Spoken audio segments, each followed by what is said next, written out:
many couples get in the weeds with the content of what they're fighting about.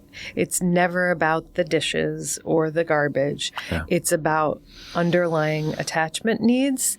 And often those underlying attachment needs are being shaped by the past. Mm-hmm. So there's a lot of projection around, I'm not valued or you don't care about me, when actually what's happening is something quite different. So I think the first thing is you have to be like exacting and interrogate yourself. Am I in contact with what I am needing and wanting and the vision of the relationship I want to have? Can I get super clear on that? And now can I bring that clarity to this other person with a lot of vulnerability, a lot of curiosity and openness to talk about the vision I have, to really be clear about my needs? And are they receptive and open to that? If so, can we be in a process to grow into that relationship vision together? Mm-hmm. Can I be curious about what my partner is also wanting and needing? And if we've done that and it didn't work, then there's actual ground, experiential ground to go, you know what? We both gave this our best shot. We were both really clear and honest. And now there's clarity that actually we're not going to be able to grow and change and give each other what each other needs.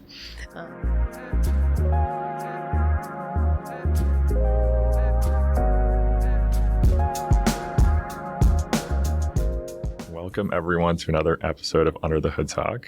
I'm Henry. I lead interviews at Under the Hood Talk, which means I'm really lucky to be able to talk to incredible people working every day, thinking hard about the things that we think are under talked about, hence Under the Hood, especially for boys and men. And today, really lucky to have Jordan and Patch here. I can give some brief intros and then I'll let you guys fill in anywhere I missed. Jordan specifically focuses on presence, experiential, trauma-informed, somatic healing approach to therapy, which I'm really interested about, especially as talk therapy has become more mainstream. I think this is, at least for me, has been under talked about, and so really excited to fire some questions at you and learn from you. And Patch, repeat guest on Under the Hood Talk, is a therapist who focuses on relationships of all kinds, for men, between men, co-founders, friends, family, and bringing the human element to getting to the root of relationships and improving them across the board. So really excited to have you back here. Both of them are based in New York, so we're lucky to be in person here in the studio. And thank you so much for being here. Really excited to have a episode focused really just fully on relationships. It's such an important, critical part of life, and it deserves the airtime it's going to get. So thank you both for being here. Thanks for having us. Anything I missed you think it would be helpful to fill in, just like background, who are people listening to? Because those were fairly brief. I feel like the one piece, I work with couples. That's like 30% of what I do. And Jordan works with couples. Maybe that was mentioned. I don't know. Mm-hmm. Couples and individuals. Yeah. Yeah, the only other thing that I would add is just, my path to becoming a therapist is really, all embodiment. I was a former actor and then taught voice and movement to actors for a long time. And so even that experiential component, the embodiment and the experiential component has been the thread that I've been pulling throughout all my many careers. And I really, fundamentally, my goal beyond the unbelievable aspects that are a part of somatic therapy in terms of healing from trauma is helping people live an embodied life. And that ability to come fully into the body, to feel safe in the body, to befriend your nervous system, to really be in the ongoing experience of sensation, which is how we follow all of our needs and pleasure, and feel really fully alive in our vitality and our sense of self, because sense of self is actually an embodied experience. So yeah, I think I just want to double tap on the embodiment piece. Yeah, no, it's helpful. And I think there's so many winding paths to get to the position or role of a therapist. So it's always helpful to hear particularly yours. And like motivations, and I have so many questions about that, because like I was saying off camera that it was particularly for me, I spent a lot of time in my head and thinking, which I think can kind of deaden those, like, oh, I'm actually here in this presence, in this body, feeling this. So, but we'll get there. I want to frame the like arena of relationships. Why are they so important, and why are they so hard? We could spend the whole hour talking about that, but I don't know if there's any initial thoughts that jump out with that big umbrella. Well, we live in the world of relationships. Everything is relationship. And whether that is friendships, whether that is intimate and romantic relationships, professional relationships, having the skills and ability to really navigate relationships with all of the complexity and messiness and nuance that requires, the more skillful we are at doing that. You know, as Esther Perel says, the quality of our relationships dictates the quality of our lives. Yeah. And also, you know, we're born in relationship, we are wounded in relationship, and we heal in relationship. So that aspect, especially from a therapeutic standpoint of being a reparative relationship, we all need reparative relationships. Even people who have the most secure, healthiest of early developmental experience, there's still a limitation around how they operate in relationship because they were still born in a particular environment. So we're always, you know, that seeking of relationships, whether it's the people we date or the friendships we make or the people we are in professional relationship with, each time we have relational encounter, we're expanding and we're taking in what that other person has offered us, and we're becoming more and more who we are.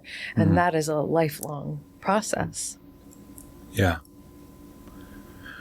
You said a lot of it, right?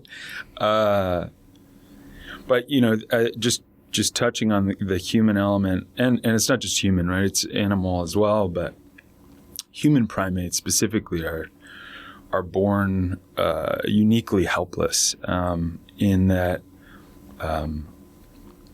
they will die in the wild without their caregivers, their primary attachments. So we developed this attachment system that is hyper attuned to our first relationships, our parents, who are primary attachments, and then as we move along, our romantic partners become our primary attachments. And so we have this system that is, the stakes are very high for us to remain connected and remain belonging. So anytime those things are threatened, it's a life or death threat, which is, I don't think everyone knows that, but on some level there is an existential thing happening, right? So, when we talk about, the one-on-one romantic relationships, or even, work relationships, or, men feeling like they need to belong, all of this is kind of an existential thing, which, it's kind of serious. Yeah. Right? I mean, level setting on this is why it feels so big and scary, and like there's some underlying reasons is really helpful. And why we need skills. Mm-hmm. Yeah. And so with that framing of like, this is why it's important, and this is why it's difficult. Like, what are some of the common challenges you see in people trying to figure out relationships? It could be, the podcast, we focus specifically on men and boys, but even beyond that, like, what are some of the challenges you see? Sure. I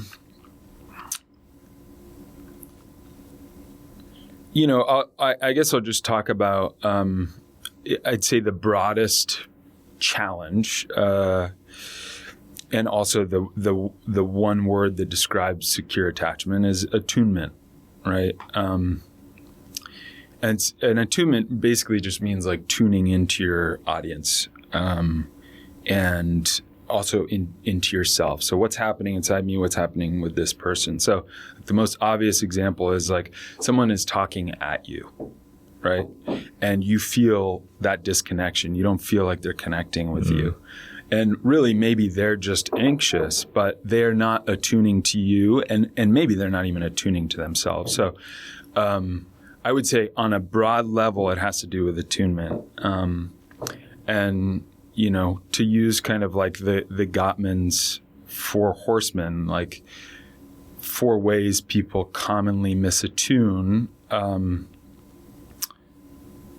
actually, is that even attunement? No, it's not really, but we could talk about it that way. Is like, I would say some people go towards, right? And some people go away from relationship and, other people. I'd say those are like the 2 broader categories of where people fall down and need to learn more skills. Mm-hmm. Does that make sense? Mm-hmm. Yeah. The attunement. It's like, do I get me and do I get the other person? Yeah, is really the crux of it. And if you're attuned, then there's a lot of understanding. I think for me, when this question around what goes awry in relationships, something that's super fresh for me these days is I create a lot of content around like reality television. I use media and film to look at relational dynamics and to annotate. Good. Have you seen them? Sorry. I just have a reality show in my head I want to ask you about now. And so whenever a piece of my content goes viral, like I don't hang, most of my relational experience is with my patients and with colleagues, with students when I'm teaching. I tend to hang out kind of either in real life or digitally in spaces with people who are really relationally adept. Yeah. And every time I have a piece of content that goes viral, I get this wild exposure to the range. To a broad range and I would say a majority of people, because I'm very privileged in that my work is around connection and even with my patients, like some of my patients are some of the most highly relational people I know. Yeah. So what I see when I kind of am taken into the depths of the internet is people who lack an observing ego. They are not aware of themselves. There's no ability to pause, to regulate the nervous system. There's a wonderful quote from Viktor Frankl, which is between stimulus and response, there is a space. And in that space is your capacity for freedom and liberation. And I'm misquoting that, but that ability to have an observing ego, to track what's happening in your body, and to pause is the difference between running an algorithm that is totally informed by your history, not actually who you are in terms of integrated, choiceful, self-aware. Mm-hmm. And so that ability to like watch, observe what's happening in the body, notice the threat response and all of the defensive strategies that want to come in and other the other person and objectify the other person and objectify yourself. That very nuanced ability to have an observing ego, to know what your algorithm of the past is the opening to having choice around how you respond and relate. Algorithm of the past. I love it. Yeah, that's brilliant. Because like particularly like that, I think that's so common to, like, there's the difference between like you maybe feeling tensions or anxieties or fear kind of bubble up, and instead of sitting with those feelings and feeling the feelings, processing them and making a choice in that moment, you're just defaulting to like your prior, like it's almost like computating, this is what happened before, I'm just going to be on autopilot and react autonomously based on my past. Is really interesting.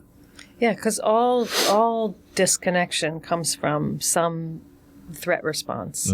Sometimes that, back to what you were saying, Patch, biologically, sometimes that threat response is really deeply like I'm gonna die, I'm gonna not be, I'm gonna lose something if I'm not connected. But sometimes that threat response is difference.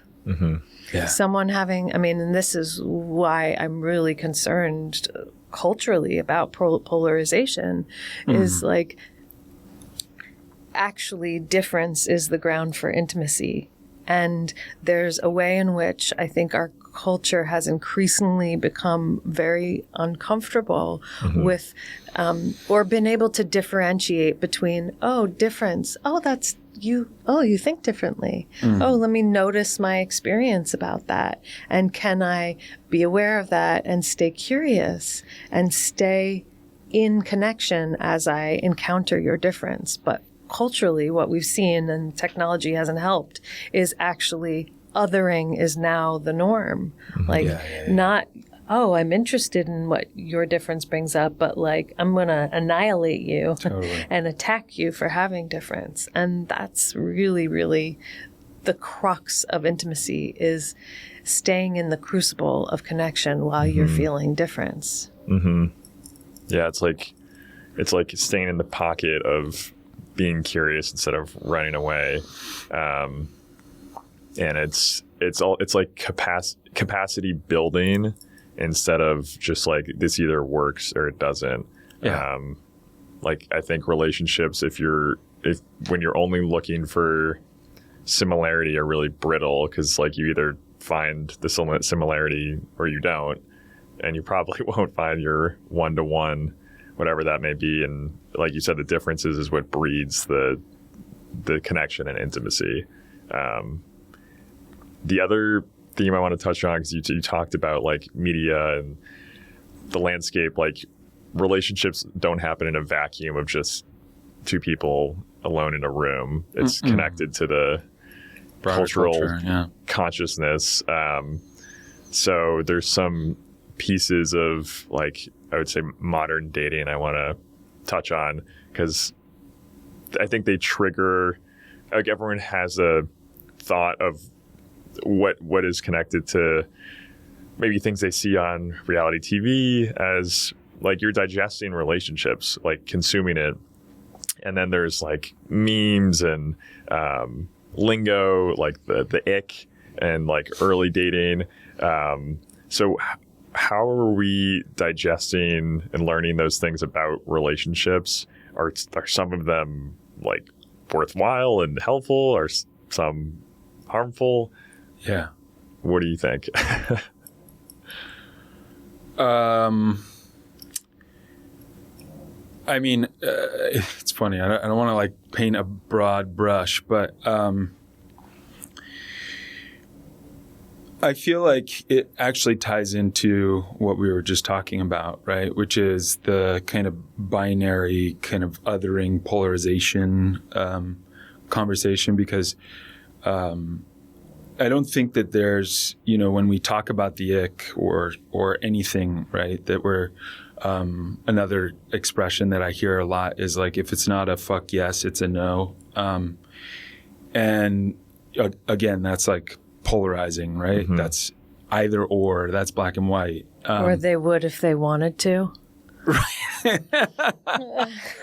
But these phrases, they really stick and like become hallmarks of like, this is what a relationship needs to be. They're interjects. Yeah. I'll just say two more things. Why part of why I think they stick is because they require less brain energy. They're like rules.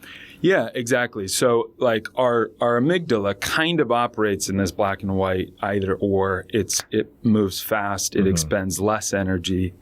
Our prefrontal cortex, which is the room for nuance, the room for gray area, it takes more energy. And often, we're not properly taught that, right? So like what Jordan's talking about on social media is like, I think it's a lot of people basically they're being trained by social media, right? That's targeting their emotional centers. They're just operating on fear, right? Or anger or shame or whatever it is. And, like the ick, fuck yes or no, or, they would if they wanted to. I mean, at least those former two may make sense for certain people. It may make sense for, I would say, like securely attached folks that don't have a lot of wounding. But when you say that to someone like, that perhaps is avoidantly attached and says no to everybody, right, is like, has a giant list of boxes to check, you kind of ensure they'll stay alone forever. And that's not the answer, right? Yeah. I think like I watched during the pandemic, as we kind of had this global mental health crisis, I watched this mushrooming of therapy speak enter popular culture. And as I was watching it, I had this excitement. Oh, this is fantastic. Like there's, that which has only been specialized or sought after is now becoming much more accessible for the entire population. And then I had this feeling. I've worked with 2 social media managers who have said to me, your content it's way too intelligent and it's too nuanced. You're never going to have a large audience. And I see this even with a lot of Insta therapists, is this like watering down and this very concrete way of delivering psychological education that actually does what we're talking about, which becomes an introject is a psychoanalytic defense. It's a concept that we swallow whole without metabolization. So it becomes this unconscious directive, a belief, without actually being something that we've chewed and decided, oh, this part's tasty, but I want to spit this part out. Yeah. And this is what I see, even around like gaslighting, narcissism, right. These actually psychoanalytically very complex concepts that have been reduced and simplified, and then worse, become weaponizing language that gets directed at another person to pathologize and diagnose, as opposed to having a much more complex understanding of the ways people are organized that are supposed to support a person to have more discernment, not support someone to eliminate based on their diagnosis. And so, with reality television, I mean, like Real Housewives, the entire premise of that show is built on rupture and repair.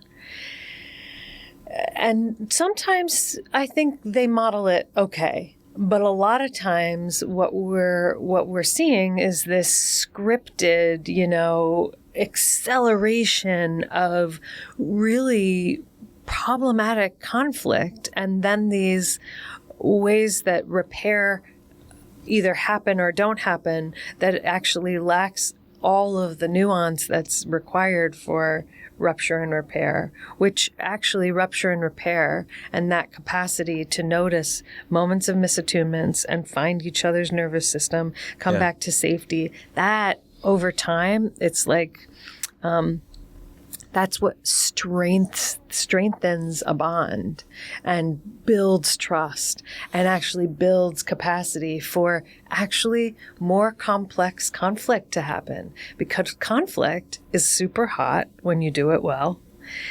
And it is how required.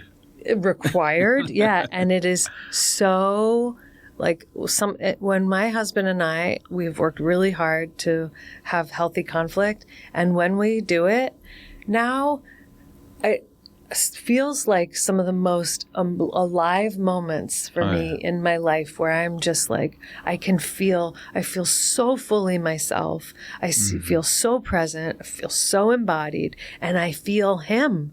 And seen. Yes. Yeah. And I feel him in equal measure. And we've worked really hard to be able to do that skillfully, but those moments are what like expand our relationship. And I'm like, oh, I'm more myself, you're more yourself, and this container that is our relationship just got a little bit bigger, and we're going to have more vitality, more satisfaction, better sex. I think that last piece is really important, right? Because I think it's pretty common for people to say, oh, we don't fight, and wear that as like some badge of honor. And the first thing to go when there's no conflict is passion, is sex. Esther Perel talks about this a lot, right? You need air for fire to burn, and you need you really do need to clash, right? Because in that clashing is the difference, and in that difference is the mystery, and in the mystery is, erotic life. How does that play into like early relationships? It's more, there's more air, there's more space, there's more unknown. How do you kind of gently poke up against that? And not, like, where does the level of familiarity, safety, comfortability, like, how do you deal with conflict in like the early stages? Like, is just trying to recognize, like, what is this person's conflict, like capacity, communication? Well, it's tricky because the honeymoon phase of a relationship, there's so much idealization, so much excitement, so many hormones that are lubricating our bodies and our interactions. And so there isn't often a lot of conflict at the beginning of most relationships. And it takes a little while. It actually takes some of the ick to happen, to have that, balloon of idealization popped, where you start to actually experience this person as a real other with vulnerability and imperfection and all of their humanness. And that's when the conflict starts to emerge, when you become real and I start to see your difference a little bit more. And often that's part of where early conflict starts, especially in relationships with people who are more codependently styled, which is I've got to dominate you or colonize you into my sameness. Like, I've got to kill off your difference because it arouses discomfort in me. And that's really where we see conflict starting to occur, especially as people try to maintain their autonomy as their partner tries to kill off their difference. Ugh, you guys are brilliant. We spent a lot of time thinking about it. But yes, Jordan's striking brilliant. A chord for you? Oh, yeah. And I'm sure for others listening too, but it's just like, it's like, there's so many things that are obvious in hindsight when you're not in scary, like, tension, anxiety, bubbling up phases, when you can look back and reflect. And so then and that's kind of what I was talking about before. It's like in in that space between like stimulus response, it's like if you're not able to kind of feel and process in moments, you're just going to fall back on like the automatic, and that's where the patterns get stuck. It's like I'm scared, I'm anxious pattern, like whether it's run away or whether it's clutch and grab on closer. And so I want to get into like, how do you in scary moments, like how do you ground yourself? But I also know you mentioned ick again, so I want to double tap on ick. Like, I know in cultural consciousness, it's just like, I got the ick, I'm out, I'm gone. Is that all the ick is? Is there more to it? Like, what do you do with the ick? Well, I think we need to differentiate an ick around compatibility from an ick around an attachment response. If I'm on a date and the person I'm on a date with is rude to the waitress, that's an ick. But that's going to be an ick based on my values and my feeling of safety and connection. Mm-hmm. That's different than, the ick that might arise when I start to see some of my partner's wardrobe. The real world example from my early dating experience. It's a common one.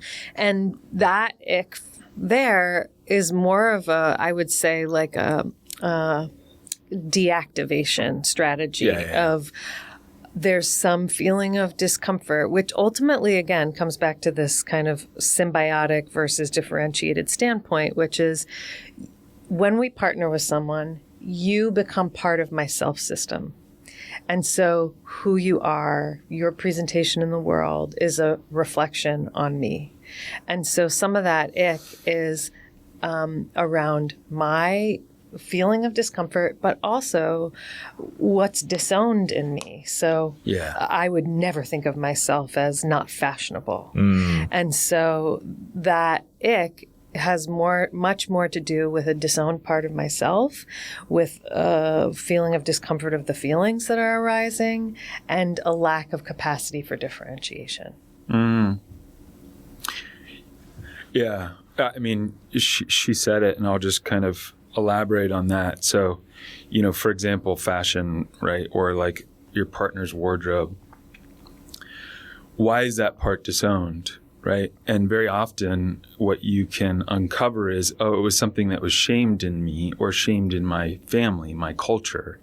Like we are a family of high fashion. Right.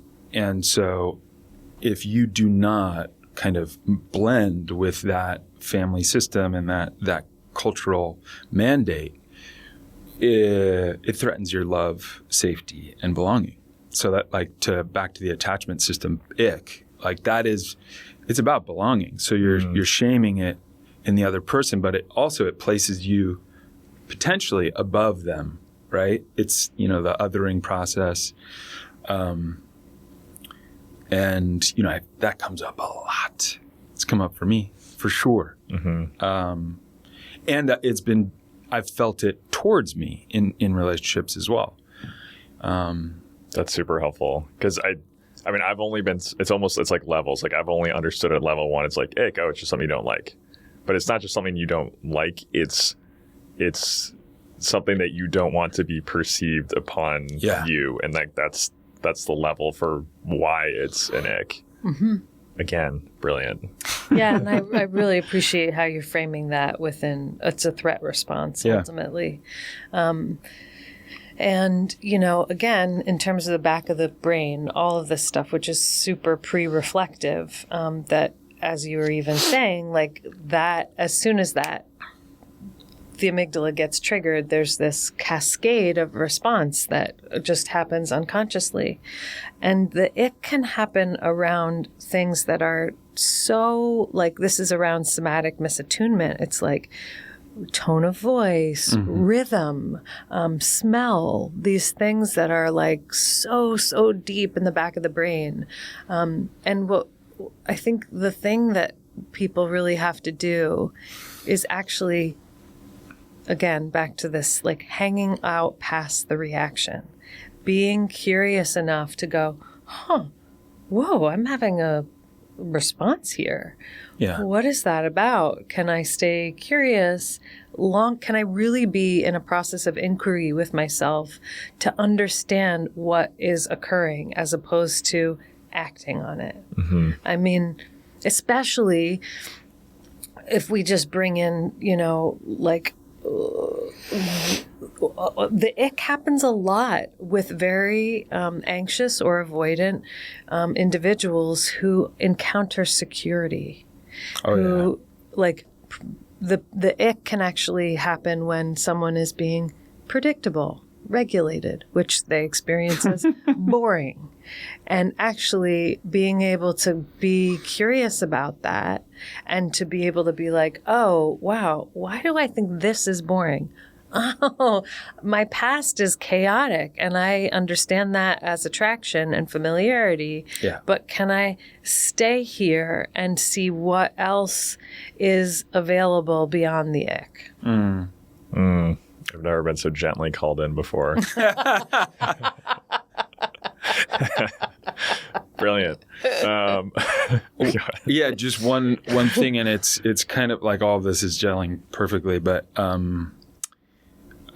just adding on to that. So Terry Real, but also many other legendary couples therapists talk about we marry our unfinished business, and a big part of that is sometimes like when we were talking about something that was shamed within us and you said disowned within us. Say, for example, you grew up in a family that shamed vulnerability, right? It was hypermasculine and so you disown that. You kill it within yourself. You may find yourself in a relationship with someone that may be quite secure and they are quite vulnerable. Right. And let's say, for example, they struggle to speak up for themselves sometimes. Right. You may get the ick with that and say, OK, this is done. And you miss the opportunity to have this be the actual confrontation and change that you learn to actually love that part of your partner, and in turn, and it doesn't always happen this way, but love that part of yourself, right? So it's often the ick is actually the portal for your own healing, and pop culture would tell you the complete opposite. Yeah, and that's in pop culture. Like I think the ones that have been so popular and viral is like people get super particular niche icks, like he ties his shoes in this like horribly goofy way. Yes, so God. Obviously it has nothing to do with tying shoes, but it's like, oh, my partner looks goofy. I can't be seen as not serious. Ick. Yeah, a lot of ick comes from projection. So it's, Fritz Perls. So I'm a Gestalt therapist, and Fritz Perls has a wonderful quote, which is "Take back your eyes." That so often in this ick that occurs, I've left my own eyes and I've put my eyes into your head. But the thing is, projection is actually just part of the self being put into another. Yeah. If you poll the room, I bet nobody else noticed the shoes. Yeah. But again, back to this threat around belonging, is that, the projection we do is usually a result of the way we've been seen by our primary caregivers. So I've just transferred my father's eyes into you, and I'm seeing my partner now through those eyes as opposed to my own. Is the mechanism like for belonging, like I'm worried about the like collective, like my people accepting me and my other person as like a together? Partly. Yeah, but my people is just your family. Right. Just you put them in the other people. Yeah, exactly. Well, yeah, definitely. I mean, but also it can be your friend group, right? And often our friend group is a reflection of our family, right? They may hold similar projections or similar grandiosities or whatever, Yeah, but I wanted to come back to what you were saying about, so, in terms of marrying our unfinished business. Yeah. We're drawn towards partners who contain both similarities and differences from our caregivers. Totally. And we will often unconsciously be drawn towards someone who is embodying disowned parts of ourselves. But then, back to this earlier conversation, we then try to kill off that thing as opposed to encountering the vulnerability as not only this different quality of self that your partner is able to embody that is actually valuable and beautiful, but also is simultaneously, in terms of this idea of expansion, teaching you how to embody and own your own vulnerability. Mm-hmm. And I think that's just such an important thing for people to keep in mind, which is... Underline. What have I unconsciously chosen that's actually part of my healing and expansion, as opposed to what have I unconsciously chosen that I now have to destroy? Underline. So here, I'm going to zoom out. So there's, I would say, also in cultural consciousness, there's some like despair when it comes to dating, as in, and especially with all we talked about, there's so much nuance and so much learning and so much unpacking. What if you're just staring at this wall and you're just like, this is not going to work for me. Like, I just feel despair. This is too complicated, and either I'm too broken or everyone else is too broken. How do you chip away at the wall of despair? Move out of New York. No, I say that joking, but there is part. It's like, move to a market where there's not nearly as many options, and you don't have this ability to, once conflict hits, just bounce because you have so many options, right? Or sit through the discomfort. But I think it's really challenging to answer that question because it's such a case-by-case basis. Like, where does the despair come from? It may be, you can explore that person's pattern with dating and see what's going on, right? What despair actually means to them, all these things. But one thing I experimented with when I was dating, and I advocate for all my clients is, not all my clients, but many that are still dating is, get off the apps. Try IRL. I know it's like we've completely trained ourselves out of it, but there's something really exhilarating with that. And, activates, you were saying something earlier, but like, I think when we meet people online and that becomes the basis for our forming a relationship with someone, we miss a lot of the organic, like vital, enlivening steps that I think are really important for dating to go well. So I don't know. Mm-hmm. That's kind of like a half-formed thought, but... Well, it touches on the parasocial relationships I know you wanted to touch on, too. Yeah, I think I would first start by saying, like, we have our entire experience of being online is commodified. Yeah. And even when you're on, social media, there's a continued... re-encountering with what is being sold, what I'm being sold. And that's how we're trained in terms of our nervous system and our way of seeing things. I think first and foremost, when you get on a dating app, remember, people are not commodities. Yeah. This is not a product you are buying. It is an opportunity for you to really come into an embodied state of your own subjectivity, and remember that there's a subject in front of you. Even though the presentation on a dating app is presenting the self as a product, Yeah. remember that there's a whole nuance of world beyond what is being shown on the app that you have yet to understand. Yeah, but that doesn't give me any dopamine. Yeah, so I think the dopamine, like, it has to be intrinsic, right? It has to be, what am I encountering and learning about myself in this process? That opens the experience beyond, immediate gratification to a moment-to-moment embodied experience that's unfolding.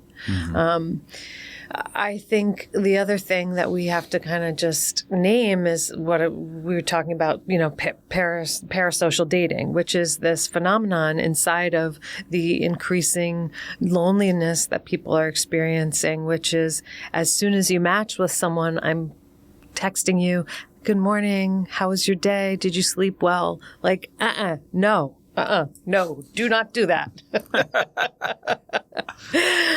We have to not impose an idea about interaction, but we have to have embodied experiences that allow for a shared metabolization of a shared reality. What does that mean? I have to be with you in real time to have coffee, encounter who you are, ask you questions, see how my body feels. And that coffee is the first step. That coffee doesn't mean that then we're texting all day, because that's keeping the relationship alive until the next encounter, because then there's all of this other stuff that starts to be superimposed that's not about that real-time actual experience. And I think the other piece that's so important when grief, or what was the word that you, despair starts to, is how to restore agency. Like, how do you take back? Dating isn't happening to you. You're a collaborative, creative participant in the dating experience. And so I think that's a really good question to just ask yourself, like, how can I come back into my own sense of empowerment and agency in this process that I'm participating in? Mm-hmm. Yeah, and I think a part of the wall of despair is like you said, dating happening to you, especially when you're only interacting with it algorithmically. It's like I'm my stats and other people are their stats, and like there's nothing I can do to change that. Bringing the human element back of like, I'm a person trying to meet other people, and that ties to like your IRL, because it puts less dependency on just the algorithmic randomness that like the commodity apps are feeding you. Yeah, and it's like for every frustrating dating experience, go to a coffee shop and strike up a conversation with a stranger, and actually feel the. I think it's coming. No, I'm serious. I know I'm competing with like the most addictive technology, this idea, but I think there's such a tension. People are pissed off, I think there's a backlash coming. That's what I'm praying for. I like, there's definitely, yeah. Speaking of someone that, and I want to be honest, I was definitely addicted to dating apps and dating for the dopamine. Mm-hmm. Like, it was bad, and it's not good. It warps your brain and commoditizes, right? Objectifies. You're an object inside that thing, right? We all are. Mm-hmm.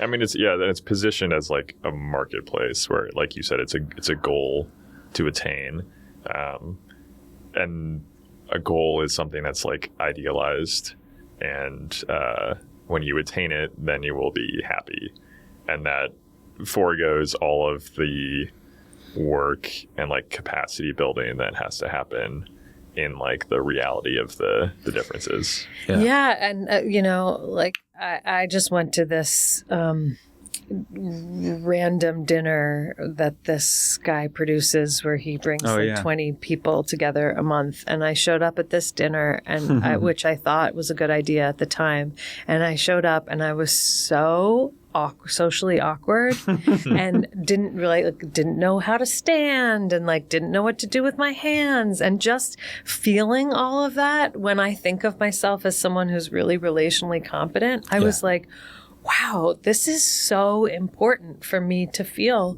all of this awkwardness and to be able to tolerate that and find my way back into curiosity, into engagement. I watched myself, as soon as I walked into that place, go into this grandiose place of everyone's too young here and nobody's going to be cool and interesting. And honestly, it almost took me out the door. But luckily, I have enough self-awareness that I could be like, oh, that's my threat response.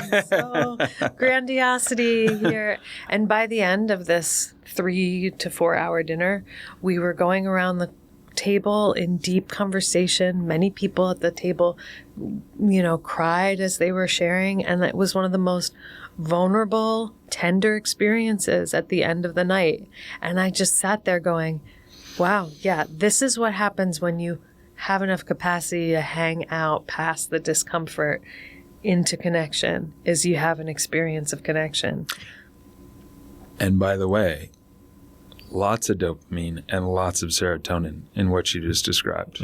Like flood. Yeah. Right? And the real kind. Yeah, exactly. You struggled through it. The odds were not in your favor in the beginning, and then in the end, you won. Yeah. Right? Yeah. I mean, and foundationally, it's allowing yourself to feel negative things and not running away. And I know for myself, I've definitely caught myself in patterns of anxiety, nullify it with phone or distraction, fear, put on something in the background, and it's turning off the noise and then actually sitting with uncomfortable things that can give you capacity to build a really good relationship. Yes. Yeah. But it's hard. Like you said, these tools are really effective and built for exactly consuming time. So. Yeah, intentionally practicing delayed gratification. I mean, especially I think as AI continues to move into how we organize and operate, we have to practice delayed gratification. We have to start to find a way to enjoy discomfort, enjoy having a regulated enough nervous system that you can find resource while you tolerate the anxiety, and it's expecting it too. Or write an email without AI. It's uncomfortable. Writing sucks sometimes, you know? You got to think. Yeah. Totally. And just flipping the script on it's almost like bad doesn't equal bad. Yes. Uncomfortable or discomfort or anxiety, fear, there's sometimes false indicators, or at the very least something you need to learn from, and expecting it in relationships. Yes. And not take it as proof of something totally busted and learn to love the mess. Yeah. Learn to be very suspicious of no difficulty. Yeah, that's true. Yeah, learn to love suffering. I mean, that's one of my superpowers is I have learned to, when I'm really struggling, to actively engage with what is this teaching me? What is this calling forth? And what resources or capacities of self is this calling forth in me? I asked for this somehow. And so, how can I make meaning out of this difficult experience? And that's so beautiful to be able to do. It's incredibly, it gives you such a sense of empowerment and creativity and collaboration with the universe as opposed to being a victim, because that victim stance is really, really bad. Moving around in the drama triangle between persecution and victimization and salvation is it's an exhausting way to live. Incredibly disempowering. Yeah. Yeah, you're like flotsam. This is kind of a tangent, but you mentioned something like 30 minutes ago. I didn't know what it was. What is rupture and repair? I want to like double back on that because I don't know what it is. Rupture and repair is the breaking and restoration of relationships. So ruptures are sometimes conflict, but they can be missed bids for connection. So if you go, hey, come smell this flower, and I keep walking, that's a rupture. A sigh from across the room that I'm hoping my partner is going to say, hey, what's up? That can be a rupture. So ruptures are really big and small. And our ability to notice when those misattunements happen, to be able to, notice that the rupture in our nervous system, feel that disconnection, find our way back into connection, that rupture and repair, those cycles are what creates trust, intimacy, and depth in relationships. That's helpful. I'm going to say a really hokey analogy, but it makes sense, I think, especially for anyone that goes to the gym. You go to the gym, and the process of working out, you are tearing your muscles, right? And in that tearing of your muscles, like, you could just look at that as, oh my God, I'm tearing my muscles. But when they repair, they come back stronger. Mm-hmm. Same thing in a relationship. Yeah. And then I guess on the other side of like, we've been talking a lot about capacity building and working through discomfort, but that doesn't mean all relationships are right for you or the right time for sure. So when is it time for a relationship to end? Obviously that's an impossible question, but like, what are some, I don't know, like, are there feelings you can rely on, or like turning on your head and looking analytically at values and moral misalignment? Or you tried, you exposed yourself and gave your effort and gave it your all, and it's still not working. You want to field this one? Sure. I think as a couples therapist, I'll just speak for myself. We tend to be, I am biased to figuring things out, right? How can you squeeze as much juice as you can get out of this? Especially for folks that may be more avoidant leaning. But off the top, it's really important for us to state, like, if you're in a physically abusive relationship, that's a hard no. Right.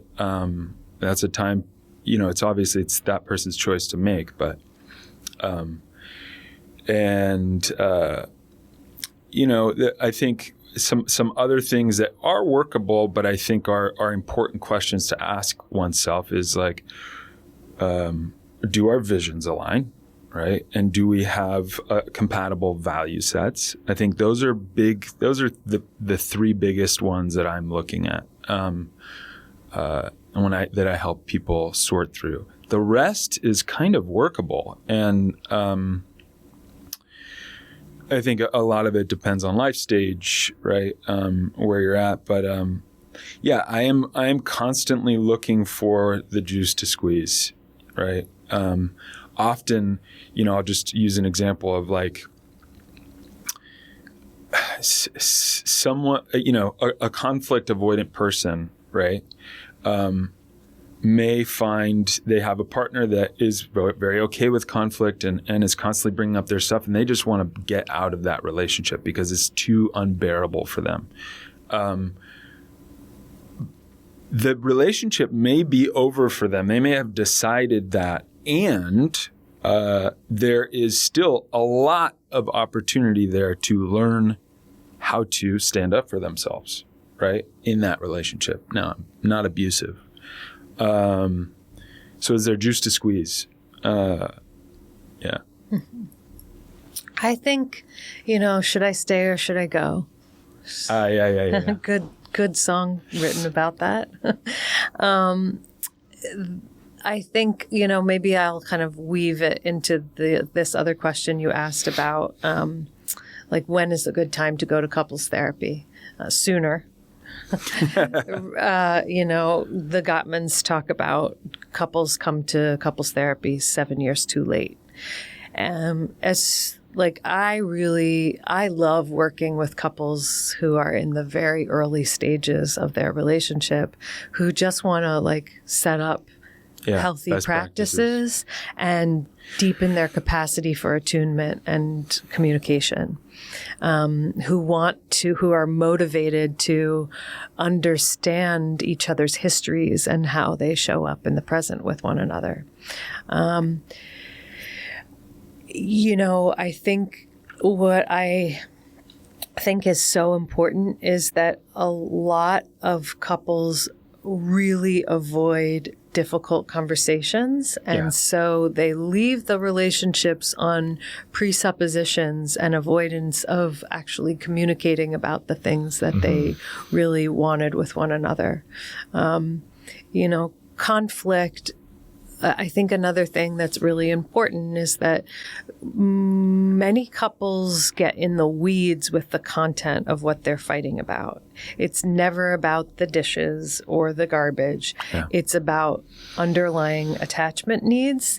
And often those underlying attachment needs are being shaped by the past.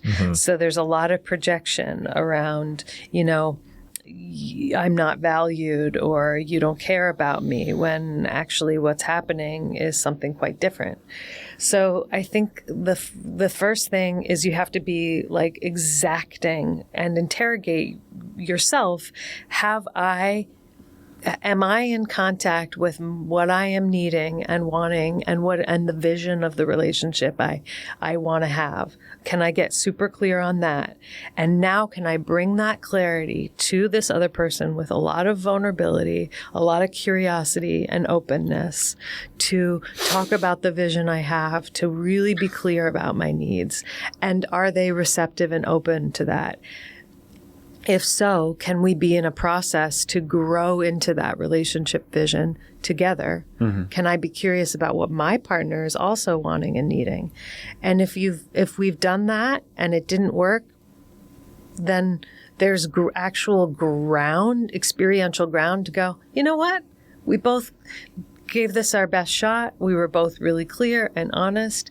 And now there's clarity that actually we're not going to be able to grow and change and give each other what each other needs. And I really feel like even when someone is pretty clear that their partner isn't going to be able to give them what they want, that there's incredible integrity and growth that comes from that kind of clear communication, because that's what you take into the next relationship. Yeah. That last part, I think, is a big underline, right? It's like all of that growth she just talked about. That sets you up for actually, finding your person, because you have the skills, you have the capacity, you can sit through the discomfort. And you've also kind of been in a grieving process together. Like, I was married before. I was in individual therapy. We did couples therapy. By the time we separated, we'd already been saying goodbye to the relationship. It was clear, yeah. Yeah. So there was actually not a lot of time that I needed before I even started dating again, because I was like, oh, I've been grieving this all along, actually with him. And that part is so important. And all of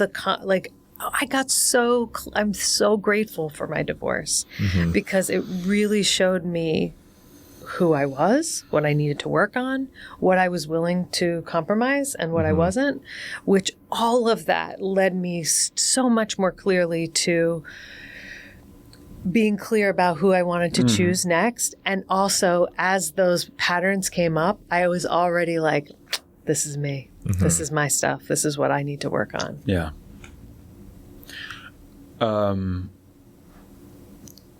Yeah. On the point of grief, I think another question that, again, I take from Terry Real is, does what I'm getting in this relationship outweigh the grief of what I'm not getting, right? The grief I'm going to have to feel for what I'm not getting, which is kind of a fancy way of saying, does the good outweigh the bad, right? That's an answer to the question, should I stay or should I go? Well, it's another question. Yeah. Another great Terry Real quote is, you can't complain for something you never asked for. And a lot of people want to bypass the vulnerability of asking for what they need and they are more comfortable criticizing what they haven't received. Mm-hmm.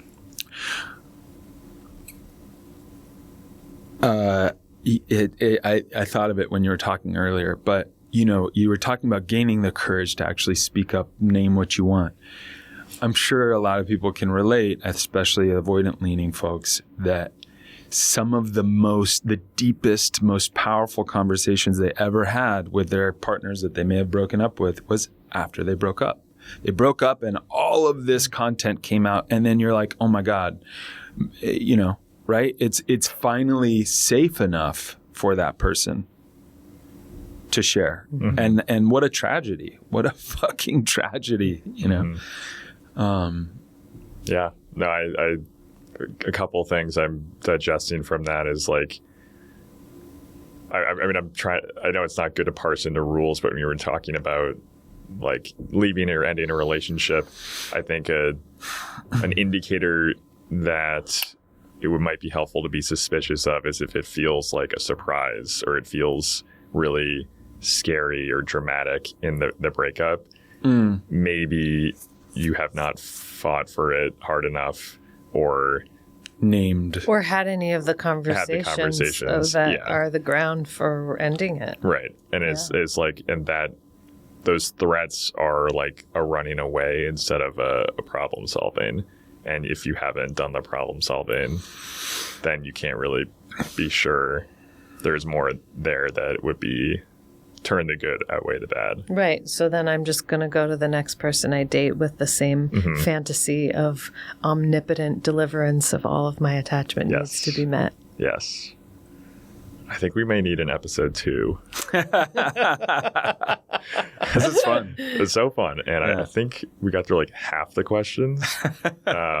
So maybe episode 2, but we're coming up on time. You guys are brilliant. I think this probably will accelerate a decade of learning for me, for folks of listening. So thank you so much for sharing. I want to check in if there's any other messages you want to share to people listening. We covered a lot, or things you're working on that people should check out and find. Yeah, just opening the floor at the end. Yeah, I just want to just make a pitch for my relationship transformation course, which is called The Art of Rupture and Repair. And while it can't replace a great couples therapy, which is actually having a really skillful therapist observe your dynamic in real time and make interventions, which is really valuable. My course is like a treasure trove of relationship education, and also includes all of these structures for dialogue and videos. So if you want to just have a deep understanding of what the most essential relationship education is, I really recommend my course. And my Substack, which is, I'm often writing about the intersection of media and culture and looking at psychoanalytic concepts to unpack these themes, which is super fun. And because my background is in theater, it's really something I'm super passionate about. Awesome. And her Instagram. And Instagram. We'll definitely be linking everything. So a couple of things I wanted to mention. First is that I'm now offering couples intensives. I've done a few of them, and the model I'm getting certified in, which is Terry Reel's model, is built for couples on the brink. So it's built for intensive work. I love to work that way. So if you are strapped for time and you want to move fast and efficiently, this would be the ticket. And another thing that I didn't mention, but it's very relevant, is so I spent a decade in advertising, and I was a managing director, started 3 agencies, and I always managed relationships, right? I was quite good at that, not as good at the romance. One thing I did was I was constantly mediating between our partners and the startups that we invested in. So 65% of startups fail due to co-founder conflict. That's a relationship problem, not a business problem. So it's a new offering of mine. I'm going back into the business world with that service, and I've had a lot of fun with it. So if you're a founder, co-founder, hit me up. Super cool. And I want to just plug your groups that you run for men, which is, I really feel like there's such a need, something that I feel like is kind of in the ethos is around women feeling very frustrated by the implicit requirement to teach men about emotional literacy and vulnerability. Yeah. And there's this emergence and mobilization around men running men's groups. And I just think the healing capacity for other men to be in relationship with one another is actually what the culture needs. Yeah. Because there's a recapitulation that happens inside of heterosexual marriages when the woman is the default domestic role, and not only domestic role, but also the nurturing, emotional.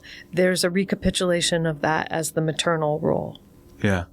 There's something that is really different about men being with men, teaching and talking about emotional literacy. And that I really think is what needs to happen in our culture to move towards more men and women embodying the wholeness of humanity, which is both masculine and feminine. So I'm so appreciative of you, Patch, for leading that work. And it just feels like such a sweet relief to my own nervous system to know that you're forging that work with other men. Yeah. And check out our prior podcast episode about the men's groups from before. Yeah. With Johnny Cole. Johnny and Lewis. Yeah.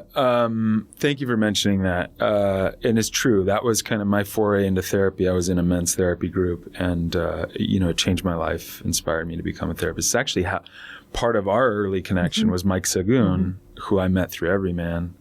But yeah, I have a group in Cobble Hill, in person, IRL, back to my earlier point. And, let's help folks get competent with relational skills, because we need them. Yeah. I also do a Substack, and I've been having a lot of fun over there. Jordan and I are new buddies over there. Nice. Well, everyone check those out. I'll do a final takeaway is this is kind of like a dumb insight. It's like no dumb insights. You can learn and educate yourself on relationships, not in a relationship, by engaging with all of this stuff. Yes. And you should. Yes. Yeah. That's my takeaway. You guys have so much awesome stuff out there. You don't need to only learn by really hard, challenging relationships. Absolutely. Both are useful. But thank you both so much for being here. Thank you so much. Thank you.